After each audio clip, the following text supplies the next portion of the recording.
Welcome back. Up until now, we've put together a bunch of differentiation rules that now allow us to find the derivatives of sums, differences, products, and quotients. But if you're remembering back to pre-calculus, you know that there's one more operation that we can do with functions, and that's function composition. We might have something where really it's one function that's been put inside of another.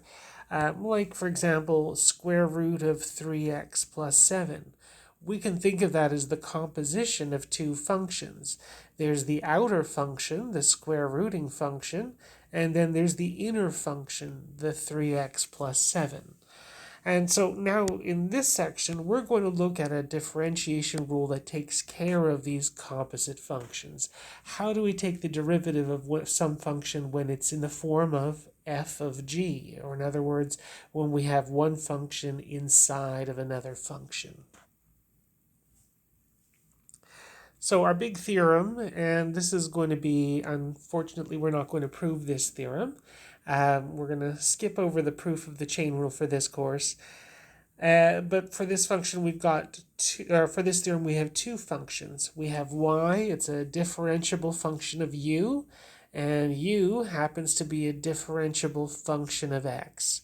So we have y that's a function of u, we have u that's a function of x, and if we looked at f composed with g, if we put g of x inside of f of u, we'd have f of g of x. We'd have our composite function.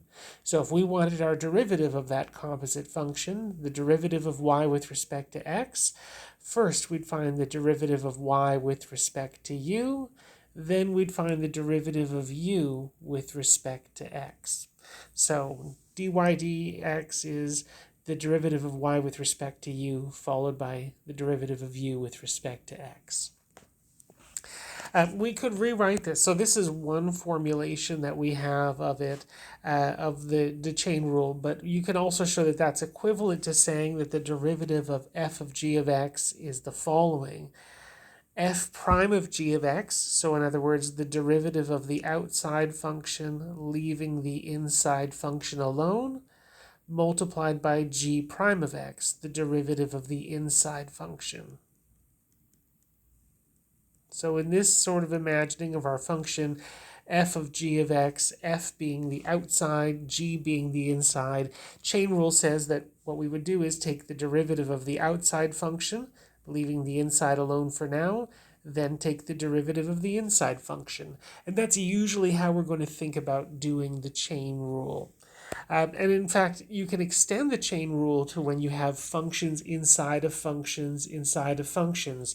You work your way from outside to inside, from outermost function to innermost function. And we're going to see some examples of that too. So we're going to start with this. This is the example that we looked at the very beginning. Y is root of 3x plus 7, and I want to find dy dx. Just as a little aside here, I'm going to split things up into y's and u's and all the rest.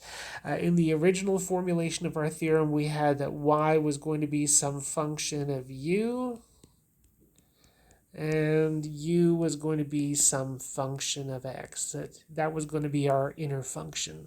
So if we're thinking about what do we have, y being a function of u, y is going to be the outside function, the square rooting function. So I could say y is square root of u, and what is u? U is what's inside my square root. U is going to be 3x plus 7. So let's just do a little bit of work here. First things first, I want to find the derivative of y with respect to x. And I know chain rule says that that would be the derivative of y with respect to u multiplied by the derivative of u with respect to x. Y is the square root of u, which of course that's the same thing as u to the power of a half. So if we wanted to take the derivative of y with respect to u, we would use power rule. Power would come down, we've reduced the power by 1, we'd have u to the 1/2 minus 1, or negative half. And of course that's the same thing as u to the positive half in the denominator. or square root of u.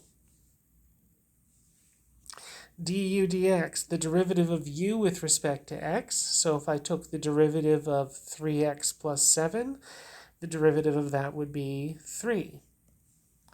And so what does this give me? Well, this gives me 3 over 2 root of u. But of course, I want my derivative with respect to x, so it makes sense to have this in terms of x's, not in terms of u's.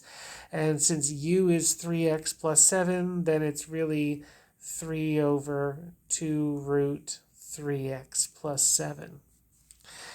So if you can sort of imagine what we've done here is we found our derivative, first finding the derivative of the square root part of things, forgetting about what was going on with the inside.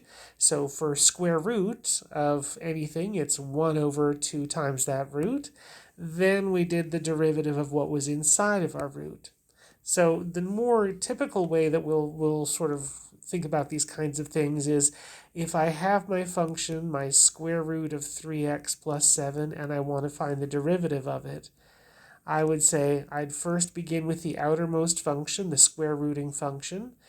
When I'm taking the derivative of something to the 1/2, it is power comes down, power is reduced by 1, you'd have power of -1/2, or in other words, you'd have square root in the denominator. So taking care of just the square root side of things, derivative of square root of whatever is 1 over 2 times root of whatever. And in this case, the whatever happens to be this 3x plus 7. So at that point, we've taken the derivative of the square root, not taking any care to take the derivative of the inside yet. And then next, we take the derivative of the inside, derivative of 3x plus 7, that's 3.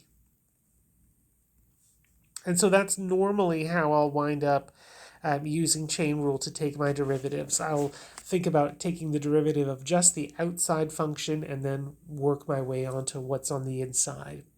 One other thing that you might notice about this, and this is something where we'll commonly be using chain rule, where we'll have some sort of function, maybe a trig function, maybe a polynomial, maybe some sort of rational function, and a power has been applied to the whole thing. That's kind of what we have here. We have 3x plus 7, and on that a power of 1/2 has been applied.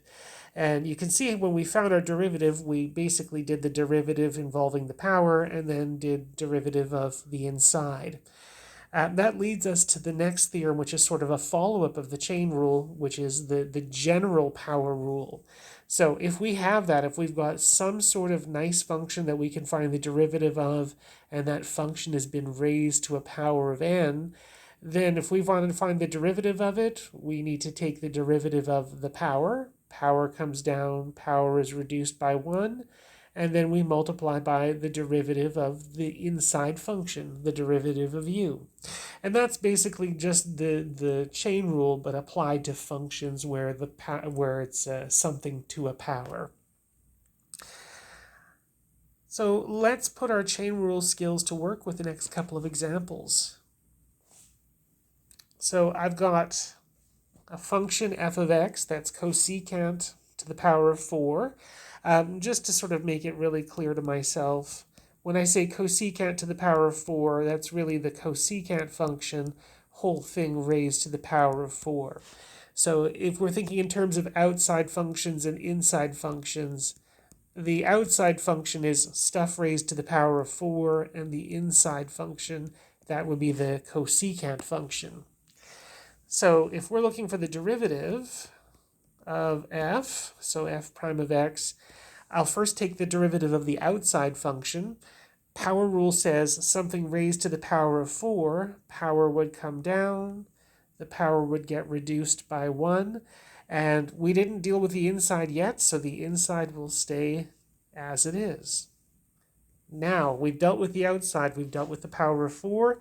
Next, we deal with the inside part of this, and that would be cosecant. And the derivative of the inside function, derivative of cosecant, is negative cosecant cotangent. So cleaning things up, we have -4, we have cosecant cubed and another cosecant, so we have cosecant to the 4. and we've got cotangent. And so there we go. There's our derivative. Negative 4 cosecant to the 4 cotangent.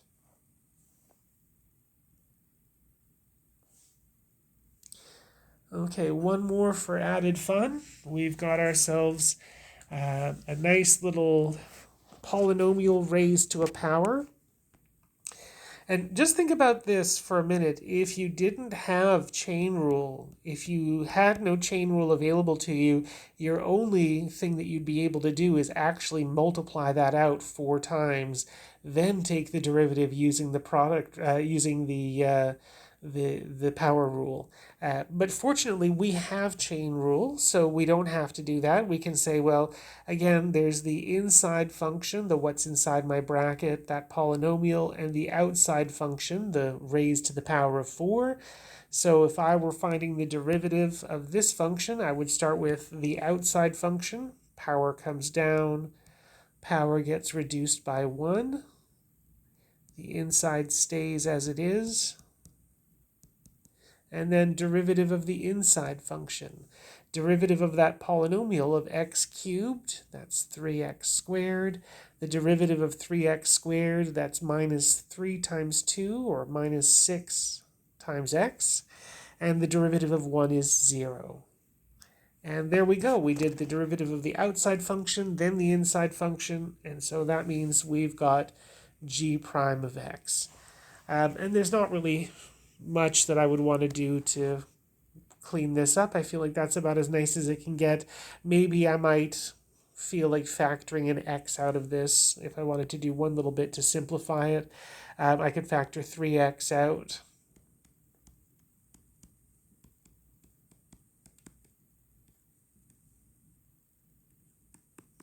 And there we go. That's probably about as much simplification as I would want to do for that one.